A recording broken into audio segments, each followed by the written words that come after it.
you, Robert. So, hi, it's really a pleasure to be here.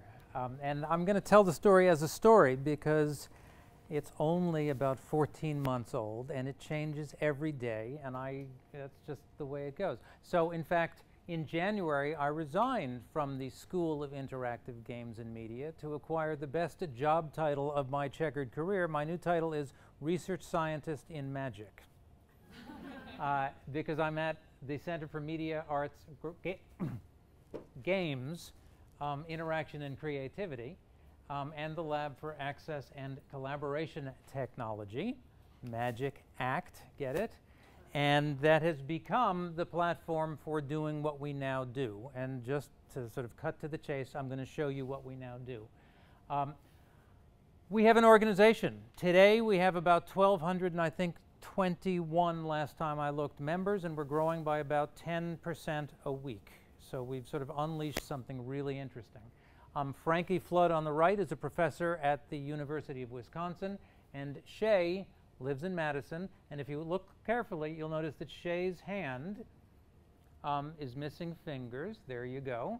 And she is here for the very first time trying on a 3D printed prosthetic hand, which we are giving her for free. And she makes a fist, she shakes a hand, and she likes it. And we can make cute little girls smile using emerging technologies and goodwill. And this is why I like to say we're in the cosmic sweet spot right now. We've just got everything going for us. And so it's a really interesting story. But the story begins for us when this carpenter in South Africa accidentally cut the fingers off of one hand. And the doctors told him that if you have a good hand, you can't get prosthetics because artificial fingers are too hard to do. And he realized that he was a maker, he was a carpenter, and he found Ivan Owen, a puppeteer and prop maker for B movies, as he describes himself, who had made a puppet with an interesting hand mechanism. And they worked together over the internet, and they developed a first model of a 3D printable prosthetic hand. I met Ivan. This is part of the story I want to tell. I've been working very closely with Ivan for about a year now. I met him for the first time yesterday. All right. About 14 months ago, some of you will have seen this video because it was sort of going viral. This is Richard Van Az, the carpenter, and he's telling the story of how he used a 3D printer to make a prosthetic hand. And he discovered that not only did it solve his own problem, but it could solve the problems of millions of children around the world. Approximately 1 in 2,000 kids is born with some kind of an upper limb abnormality. And he came to realize that his solution could be available for them. And he was going to put the design out on the internet, and he was raising $10,000 with Ivan Owen in order to make some for some children. Now, this was on YouTube, and I don't know about you, but YouTube comments are usually quite demoralizing, right? They just don't do it for you. But in this case, there were 2 of them. And they both basically said, wow, that is really cool. I have a 3D printer. I would do that. And this immediately made me think about a misadventure from a year earlier. So we roll back the clock 1 year when I'm at a conference in San Jose, the National Collegiate Innovator and Inventors Alliance, because at that point I was still in the School of Interactive Games and Media, and I was teaching courses in innovation and invention. And I went to this academic conference on the teaching of innovation and invention, and there were 2 sessions, both of which told the same story. A professor of engineering takes some senior engineering students and he teams them up with each other for their capstone project, and they work with someone who needs a custom prosthetic, and over the course of the year they design a custom prosthetic, changing the client's life, earning an A, making the professor happy, and then the guy goes home and the students get jobs, and the professor starts planning another course. And when I heard it for the second time, I said, but if you've got one guy who needs a custom prosthetic, there are probably another 100,000 people around the world who need the same prosthetic. Where did these designs go? And the professor said, well, it's a good point, but they go into our filing cabinet, and that's the end of it. So I immediately had a grandiose and complicated vision of a multi-university 21st century assistive technology design, fabrication, and dissemination network that would combine lots of universities and engineering courses and ID and a multi-university collaborative enterprise in which people from all over the world would work through their academic institutions, collaborating on designs, improving them, disseminating them, and making use of these 3D printers that everyone was talking about and that I had never used myself. Many of you are academics, and you will recognize that getting even one university to agree about anything is almost impossible. Getting a bunch of universities to agree turned out to be impossible, and after 2 months of making diagrams and trying to get this organized, I gave up. But when I saw this video, I did something really very simple that I'm proud of. I took 20 minutes to make a Google map that people could put pins on, and I added a comment to the video. This is how things happen these days.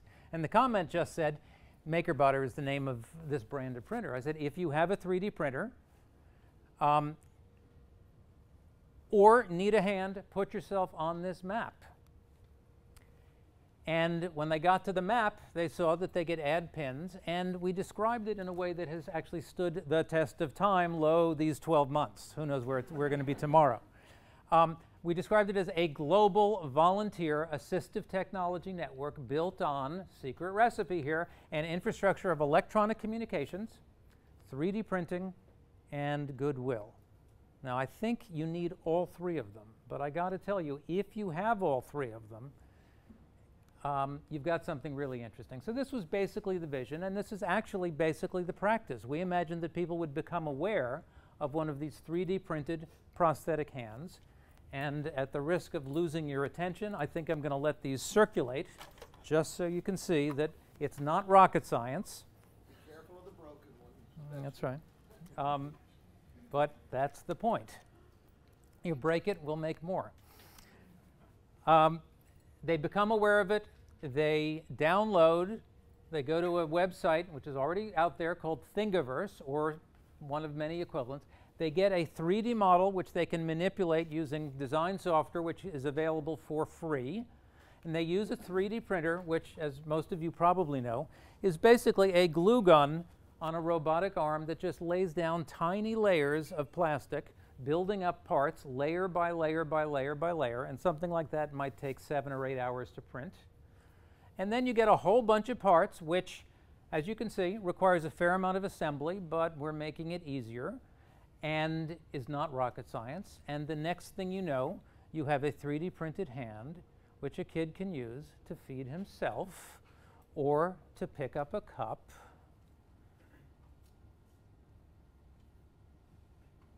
And it works. And he says, thank you very much.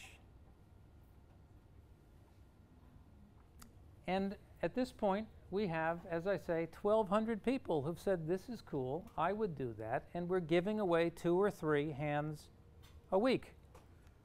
And we're growing like crazy. So this is the map as it was a few months ago. It's probably got, I don't know, 1/3 as many pins more. And most of our members haven't put the pins down because they participate through a Google Plus community, which we created when the map had acquired about 70 people, and I realized I was now operating a switchboard. Everyone said, okay, now what do I do? And the original idea was, well, they just find each other and take care of it. That wasn't right.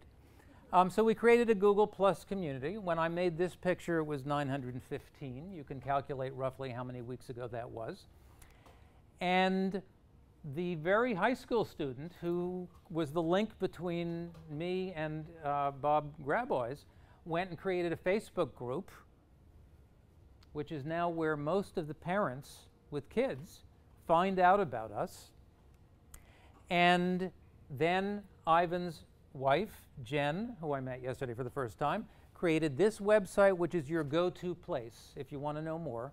enablingthefuture.org, and it is chock full of heartwarming and inspirational stories about children with new hands, about children making hands, about parents making hands for children, about parents teaching parents how to make hands for children, about children making hands for adults, all using all of these tools that basically come out of thin air and are going to be ubiquitous soon. So there's our growth curve as of not too long ago, and you can see it's just happening, and it seems to be going on pretty steadily. And in addition to just providing some hands per week, as we're gradually ramping up our production, we've also unleashed what I like to call a virtual Cambrian explosion of innovative design. So the original design is up here, and it itself was based on an 18th century design that was made out of whalebone and leather as a one-off, but the original 3D printable design is here, and it begat the cyborg beast by Jorge Zuniga, a professor at Creighton University, and it also begat the excuse me. This is Kachina Gosselin. I was with her in Barcelona last week. Right. This is my life.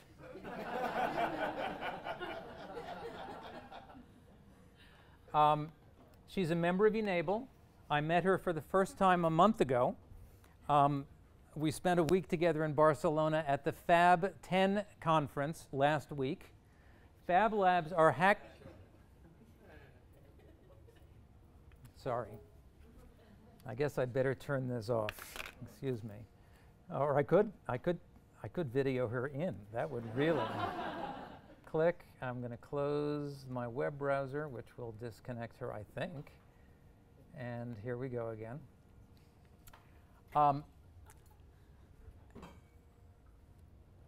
Fab Labs, right? I'm going to try to stick with the story here, the story as it is unfolding in real time.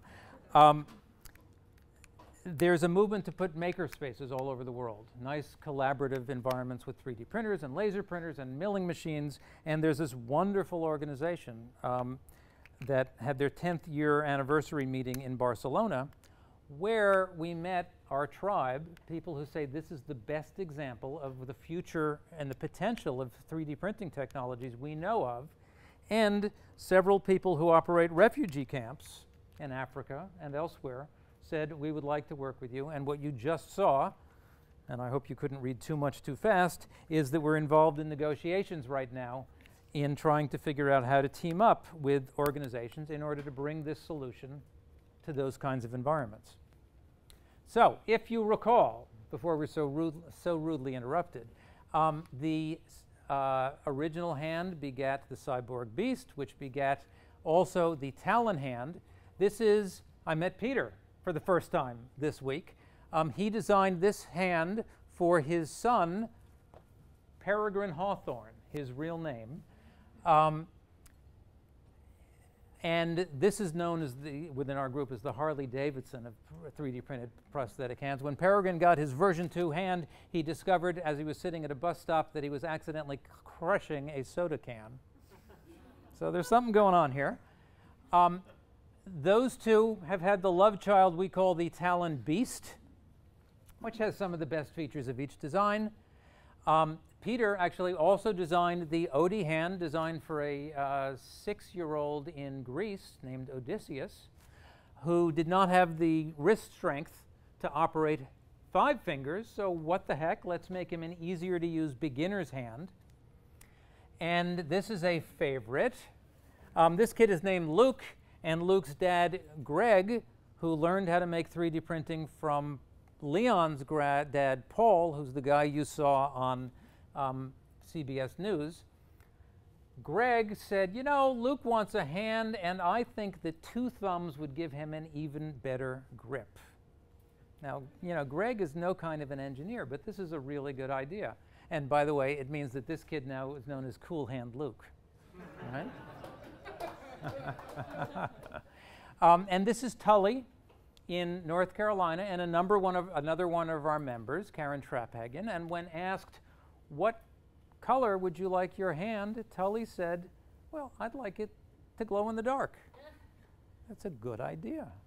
It's a good idea. So one of the really interesting surprises is that the kids are now involved in the design process and doing a great job. Tully, by the way, has an arm that ends here. Some one of you or two of you are passing around, you know, early prototypes of the very first and not yet released arm model. We don't do arms yet, but Tully decided, you know, I'm used to working with my short arm. I'd like my hand here. Good idea. So Tully's got two inventions to his name, right? But Derek went the other way. When I was showing Derek what we were trying to make, and this is an even earlier prototype, and I'm being all grown up and explaining that he's a test pilot and we're going to need his help, he takes this model and another prototype that I had, and he puts them end to end, and he says, I want my arm to be this long. It's a good idea. So that's the Derek arm, and it is 50% longer, and it allows him to pick things up off the floor and to reach higher than his classmates. There's something really interesting going on here. And actually, here is a moment when we are showing him the hand in question. And he says, I want to take this home. I say, OK, you get to take it home. And he tries it on, and he plays with it a little. He bends his arm. Open, close. The crowd goes wild. We cheer. And then here he is, dragging an object. Hey, we say. And there you go. So it's incredibly rewarding work, right? And it's at the cutting edge of about 9 really interesting developments.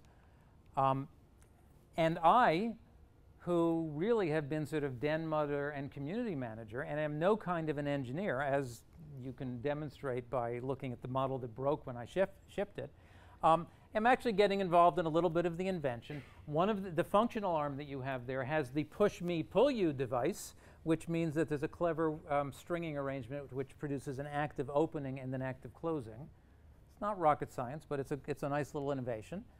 It came into existence one day after I suggested it to a student, because he said, OK, I'll do that, and he printed it, and there it was. I've been making finger motions with my hands for 50 years. Suddenly, you know, an undergraduate can turn that into a 3D printed object, which either will work or won't work. Also, and this is really something to ponder, our hand, you can rotate it to different positions. Apparently, very few of the mechanical prosthetics include that simple functionality. You tell me, how come a rank amateur making this up as he goes along can actually create these kinds of innovations in a field which has been around probably, you know, since man began making tools, man began losing hands and coming up with solutions. And it turns out that while they are still in very early days, they are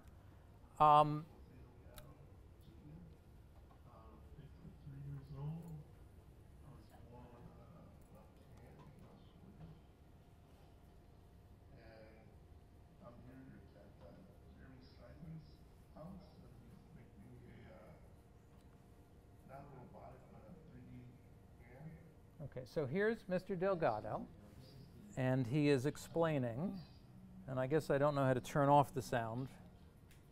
So you've had a chance to use this a little bit now in your work, and has it been useful? Yeah, it's To make a long story short, this was an interview we happened to do. It was picked up by Fox News because he goes on to say, so I've got this wonderful $42,000 prosthetic arm that insurance bought, and look, I can press a button, and it's got a computer, and the motors make my fingers contract, and I can press another button, and the motors make my fingers open up. He said, but I like yours better. We gave him ours for free. It's made with about $20 worth of materials, about 8 hours worth of labor, and our volunteers think it's so cool that they're giving them away for free, and it's being compared favorably to a $40,000 prosthetic, which, by the way, is outrageously expensive to begin with and makes no sense for children who grow and are going to outgrow it within a year. Now, when that article showed up on Fox News, I figured at that point the company that makes the $42,000 prosthetic was going to start coming after us. We haven't heard a peep. And it's a really interesting puzzle. Why? We're giving away for free something that's being compared favorably to a $42,000 product. I think one reason is because no one wants to be responsible for taking the arms away from these children, right? But we are anticipating that there is going to be some really interesting policy discussions in the coming months, and indeed, on October 8th and 9th in Washington, D.C., there will be an all-day workshop, as they call it, in which the FDA discusses the possibility that new regulations are needed in all cases to ensure patient safety and to promote innovation in a fast-moving field. Well, you know, like everyone else, I believe that some regulation is really important as long as it doesn't apply to me. So I am looking forward to these meetings, and we're doing what we can to sort of set the stage in order to make sure that this genie doesn't get put back into the bottle. And indeed, we are now dealing with all sorts of interesting grown-up challenges. We have no organization. I have gotten a draft offer of pro bono legal support from a law firm. I'm working with another one. We haven't quite figured out how we're going to do it. We're just a bunch of people. Soon, I hope, we will incorporate as a not-for-profit and figure out all sorts of things. But there's some big things to figure out. For example, what about liability? If one of these kids gets hurt riding his bicycle wearing one of these hands, which is what the kids really, really want to do, and they can do it, who are they going to sue? And right now, I worry that it's me personally. But the whole issue of liability law is not clear yet. What about regulation? Right now, if you make a mechanical hand and you give it away for free, it's not subject to FDA regulation. So we're doing a lot within that little loophole. But in fact, you can see we're beginning to work on arms. We're actually beginning to work on robotic arms. And so we're going to be coming against regulatory guidelines, and new regulatory guidelines are going to emerge. There's the whole economic issue. Right now, amazingly, we have 1,000 people who have at least said, and about 50 people who have already proven that they're willing to put in that time and donate the materials and give these things away for free. We have another group of people who say, I don't particularly like 3D printers, but I love smiling children, and I'll help you organize the organization. It doesn't seem right that the guys with the printers have to put in so much time and contribute the materials. And so we're trying to figure out how do we make it possible to, and you know, right now this is our mission, make inexpensive prosthetic hands available for free to everyone who needs them, and by the way, minimize the costs and maybe allow some people who've fallen in love with this endeavor to make a living producing them. And it's not exactly clear how you do that, but part of the answer will have to do with companies that are actually quite eager to donate supplies, because this demonstrates better than anything they know what 3D printers might be good for. Remember when all you heard about was 3D printing guns? You know, this is now rivaling that as an explanation of why this stuff might actually be really interesting and maybe not so scary. Right? You know, there's something, we're afraid of these radical innovations that might change our life, but if you ask me, a world in which thousands of people can partake of the world's information, pool it, create new solutions, and distribute unheard of solutions for free based just on goodwill is not a world to be feared. It's one to be envisioned and then supported. Of course, we have to deal also with partnerships and with funding and with supplies and with intellectual property. You know, this particular thing is completely new to me. That is, as I like to say, 3 weeks ago, I still couldn't pronounce prosthetist. Now I am one. I am not one, as a matter of fact. One of our challenges is how to team up with the existing prosthetists, how to understand their industry, and I think how to empower them to now offer inexpensive solutions along with the $40,000 products, which currently are all they have in their toolbox. And so one of the things we're now talking about doing, and indeed I don't have a slide right here, but I will now announce that on September 28th, there will be an all-day conference at Johns Hopkins Hospital entitled something like 3D Printing and Creative Disruption. This is an idea that no one had before yesterday, but yesterday we spent the day at Johns Hopkins. And we're going to be inviting practitioners and prosthetists and policymakers and parents and other people whose titles begin with P. And we're going to go over the issues and also teach the practitioners and the parents how to make these things and how to repair these things. And then the next day, we're going to go next door to the Kennedy, we hope, this one is not settled yet, the Kennedy Krieger Children's Center, along with many of the people who've just acquired these new life-changing skills, and we're going to fit 20 to 50 kids with new hands and tell those kids with great hands comes great responsibility, and teach some of them how to make hands for other kids. And we're talking about working with wounded warriors and, first of all, helping them make their own hands, and then pointing out to them that they've just been introduced to 21st manufacturing and philanthropy and social action. And actually, this is a pretty good way of redefining the meaning of the injury which has befallen you. And why don't you enter the 21st century workforce and help us do something really new and really cool? We're taking our show on the road.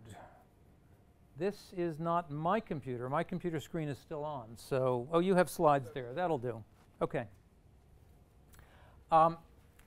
We are now doing e-NABLE tables with Hand-O-Matic software at places like Imagine RIT, at my home institution, at maker fairs, and bringing it to public libraries and schools and maybe Home Depots and all sorts of other places where 3D printers are going to be as common as laser printers in the next few years.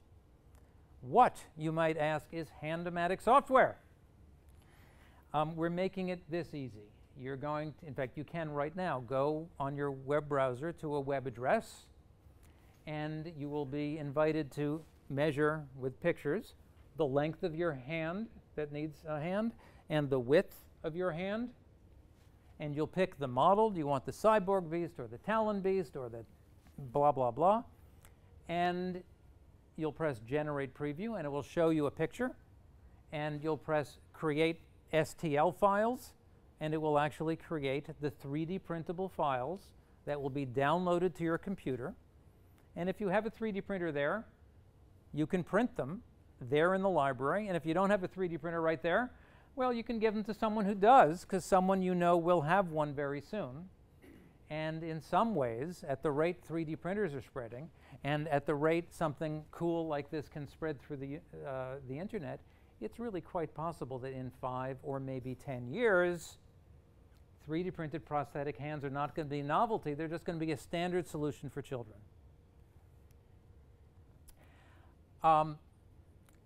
This is just plain fun.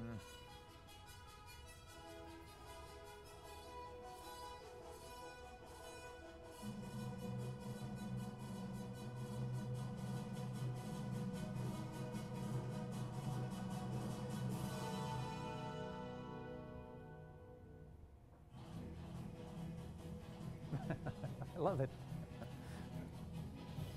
So this is 11-year-old Sierra. She was watching a video conference of school teachers. Her mother is a school teacher. I was telling them about what we were doing and how this is a great opportunity for science and technology learning among children. And she looked over her mom's shoulder and said, I could do that. And indeed, Sierra has already won a speed knitting contest. And so she got an hour of tutoring from one of our extremely helpful and wonderful volunteers over the internet through video. And she built a hand, and this is it. And she's already building her second hand, this one for another kid who needs one.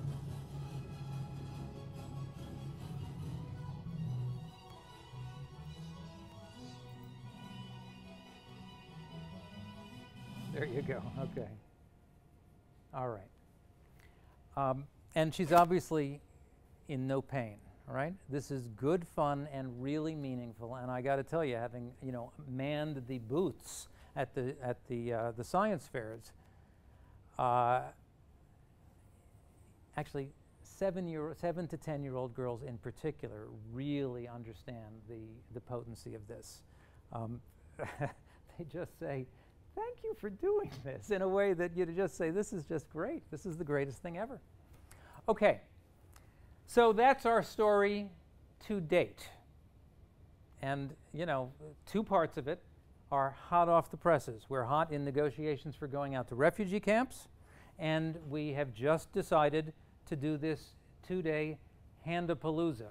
And thank you, Lydia, for helping us name it at Hopkins University.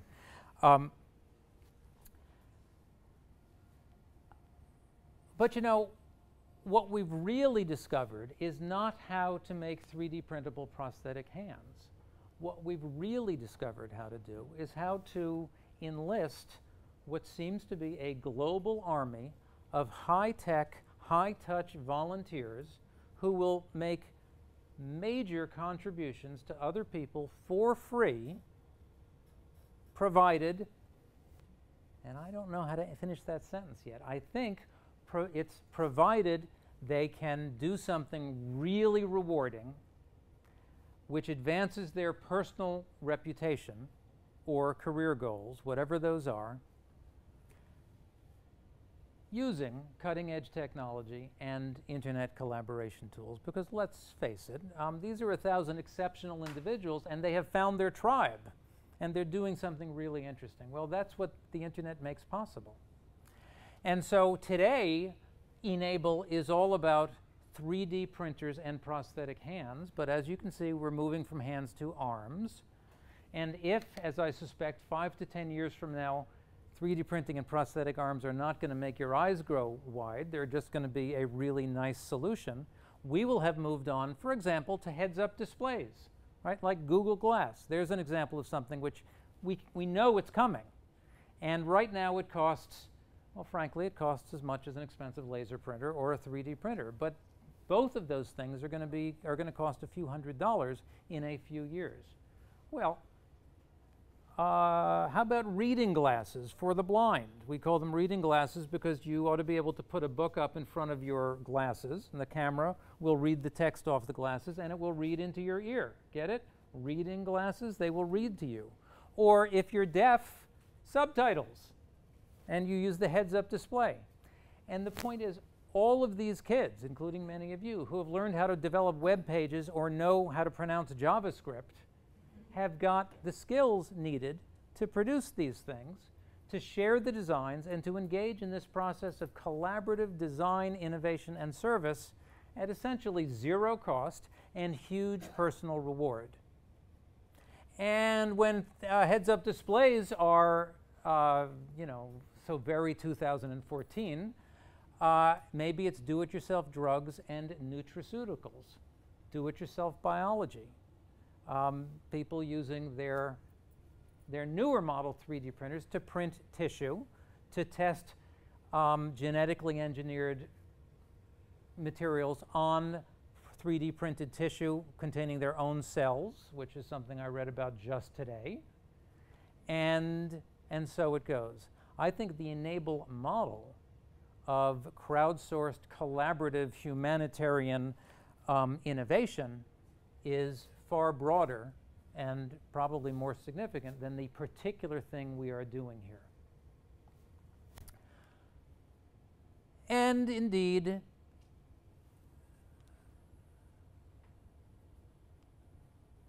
And indeed, that's essentially the story up until this very moment.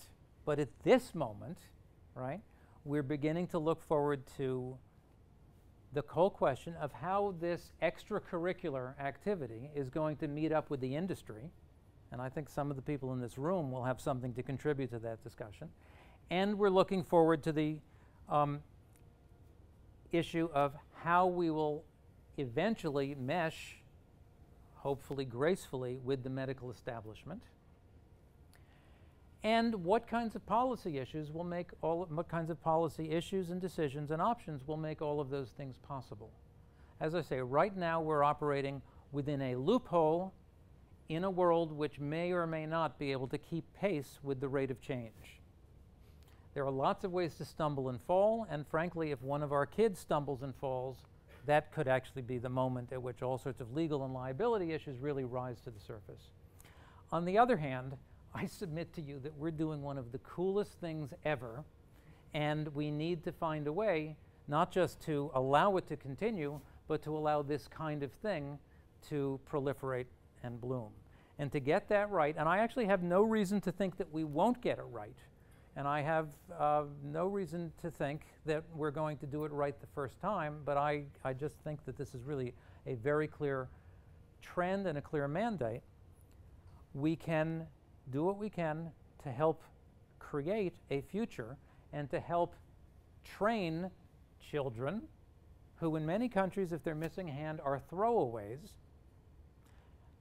and put them at the front lines and the cutting edge of creating the kind of future we would like them to inherit and us to be responsible for.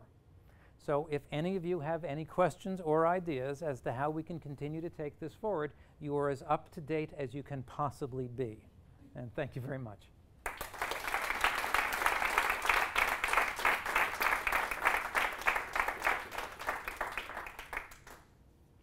Yes? So you had two words up there which I've known for years to be scared of, and they were from FDA, verification and validation. That's right, that's right. Those are classic words for lots and lots of FDA things. Verify means verify that the specified process is working the way you said it would work. Validate means validate that it's doing what it's supposed to do. And in fact, for what you're doing, neither of those things seems to work. Validation is you try it on, the kid likes it. Verify is we hope you're doing it better than the last person that did it. And so it doesn't seem to make sense. But you know, it's not a hard hoop to jump through. Creighton University is now doing an IRB-approved research study in which we're evaluating the effects and the use of these things. There are some really interesting questions well worth gathering. Do kids wear these voluntarily? Well, the answer is yes, several hours a day. Do they wear them to school? Do they use them at home? About 50-50. These are preliminary data, but it's a study worth doing, and it's a study worth publishing. And indeed, those of us who are academics are likely to be able to pursue our careers by now publishing these worthwhile, but I got to admit, sort of no-brainer studies. Do kids like mechanical hands that make them look like superheroes instead of like weirdos? They love them.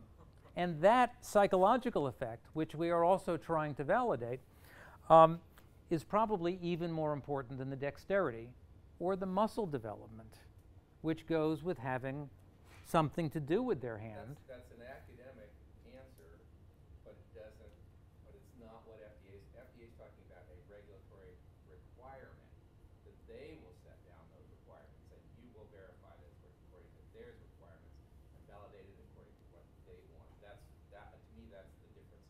That's the scary part. Your idea is correct. That's not what they have. Okay, but I'm going to have you on my side, helping to keep them in check.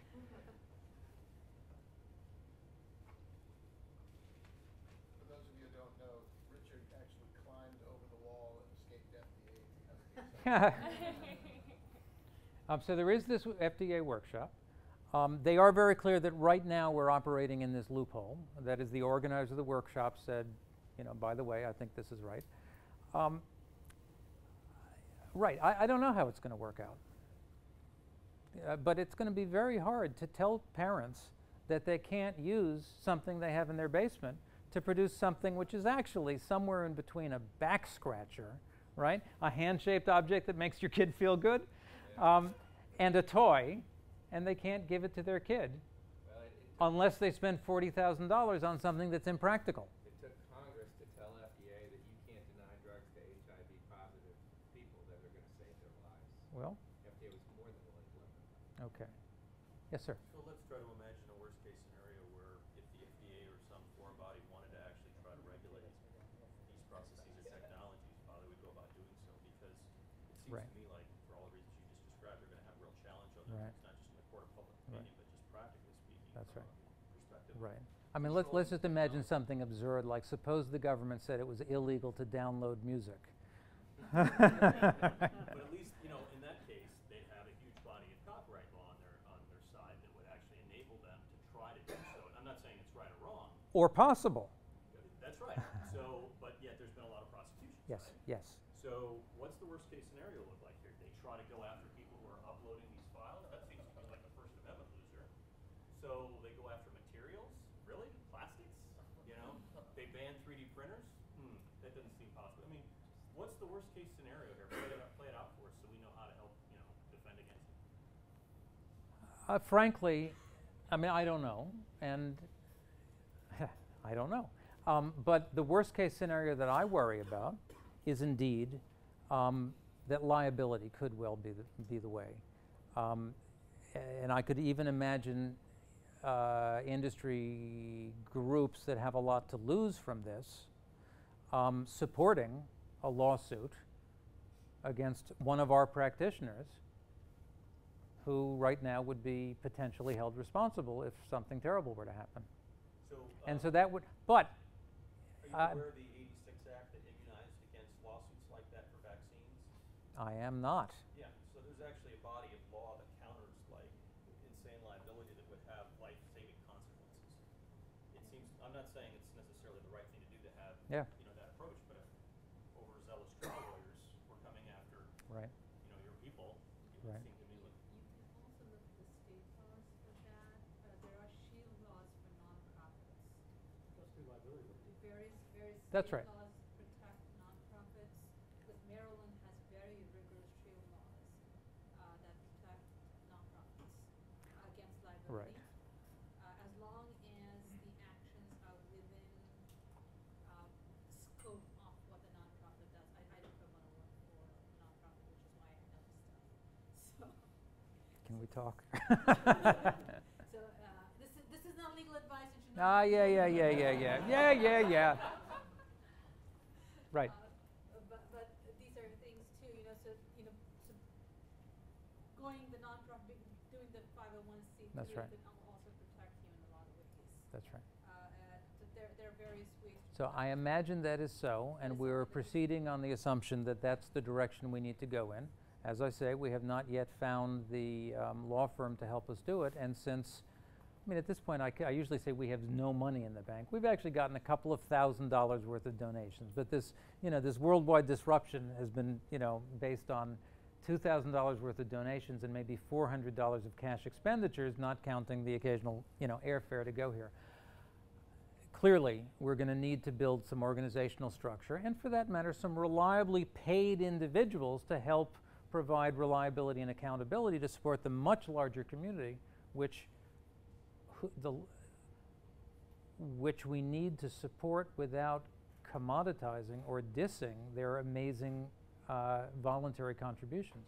So finding a way of mixing institutional maturity with organizational evergreenness, if you will, is exactly the kind of issue that I'm noodling about these days.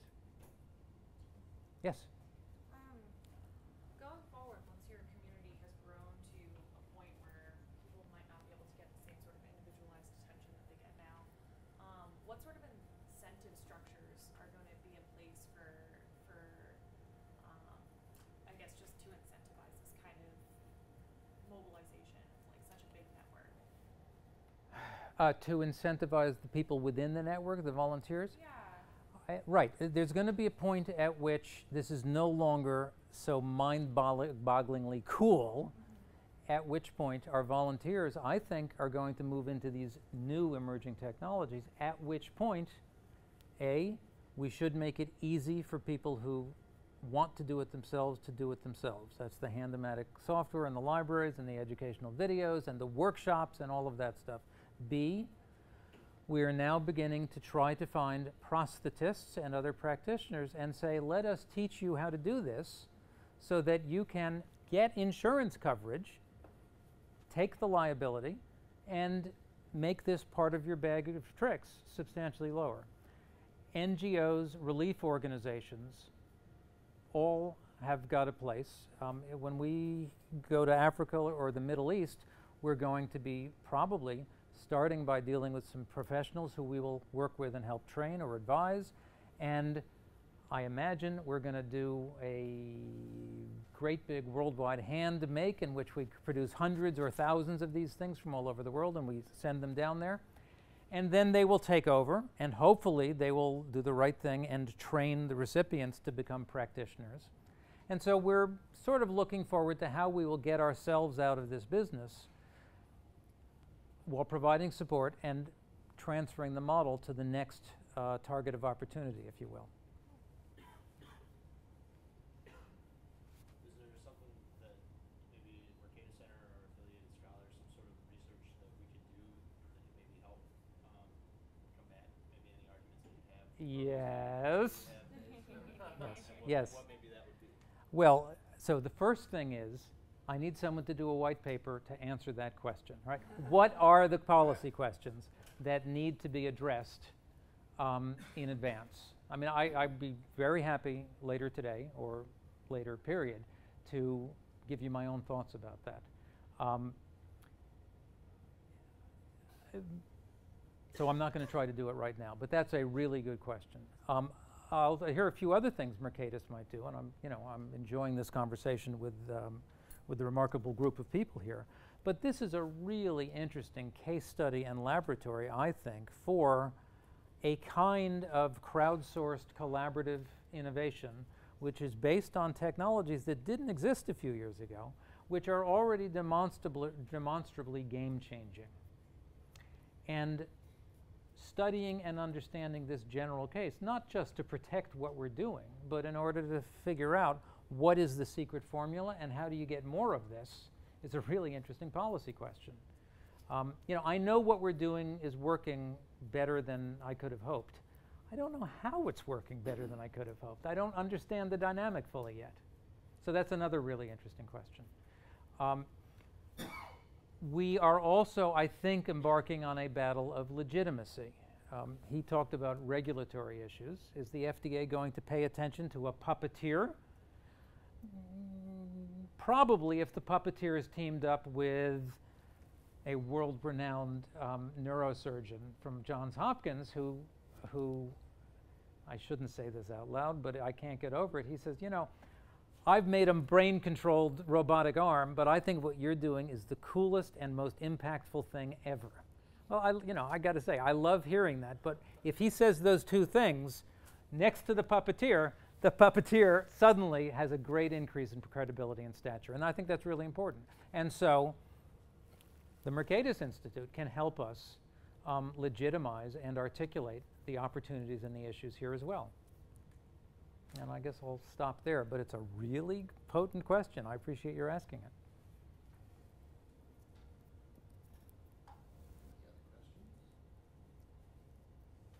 Let me just say again, the website is enablingthefuture.org.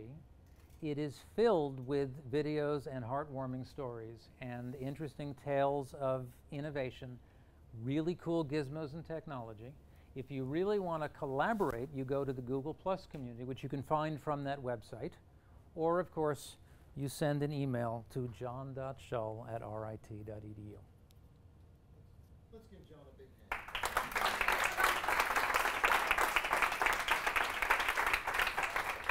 Thank you very much. Thank you.